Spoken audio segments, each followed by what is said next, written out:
स्वबळावर निवडणूक लढवावी अशी कार्यकर्त्यांची इच्छा नेहमीच असते, परंतु त्या ठिकाणच्या परिस्थितीचा विचार करून निर्णय करायचा असतो। केवळ सगळ्यांना निवडणूक लढता यावी एवढ्यापुरतं आपल्याला अशा प्रकारचा निर्णय घेता येत नाही।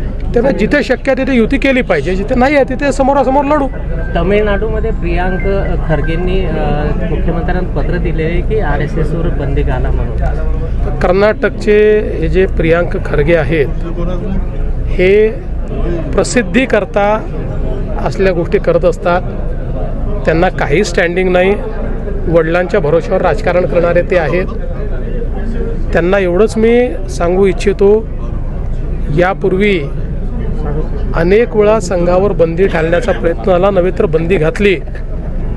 ज्या इंदिराजींनी संघावर बंदी घातली त्यांना सत्तेहून पायउतार व्हावं लागलं।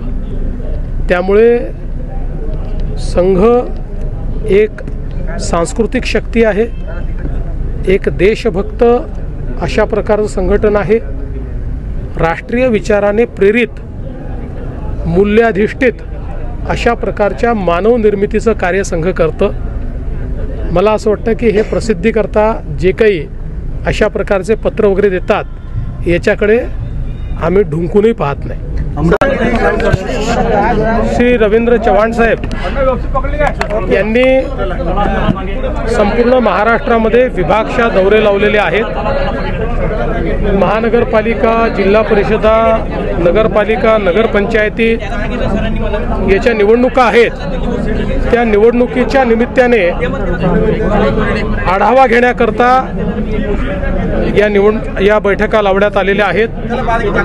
आमचे यापूर्वी मराठवाडा, उत्तर महाराष्ट्र, कोकण असे सगळे विभाग आम्ही पूर्ण आणि पश्चिम महाराष्ट्र असे 4 विभाग पूर्ण केले आहेत। आता अमरावती विभागाचा आमचा आढावा संपतोय आणि संध्याकाळी नागपूर विभाग करून मग केवळ मुंबई महानगरपालिका आमची बाकी राहील, जी पुढच्या आठवड्यात आम्ही करू।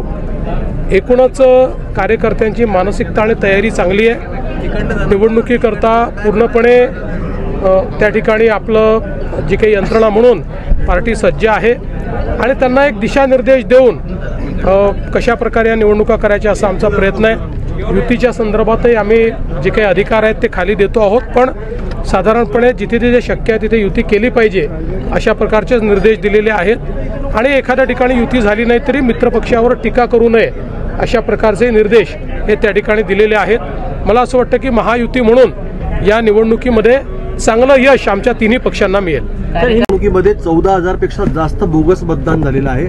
लिपिक, चपरासी, इव्हन स्कूल बस चालक सुद्धा यांना सुद्धा मतदार यादीत समाविष्ट कशात कुठल्या मागच्या यामध्ये शेखर भोये यांनी एक अशा प्रकारची तक्रार ही आमच्याकडे आलेली आहे आणि आमच्या लोकांनीही ती तक्रार त्या ठिकाणी निवडणूक आयोगाकडे दिली आहे। यावेळेस आम्ही पूर्णपणे लक्ष ठेवून आहोत की अशा प्रकारे कुठल्याही परिस्थितीत असे खोटे मतं नोंदवून कोणाला त्या ठिकाणी निवडणूक लढता येऊ नये। सकाळी संजय राऊत म्हणाले होते की काँग्रेसला सोबत घेण्याची राज ठाकरेंची इच्छा आहे। कोण आहेत?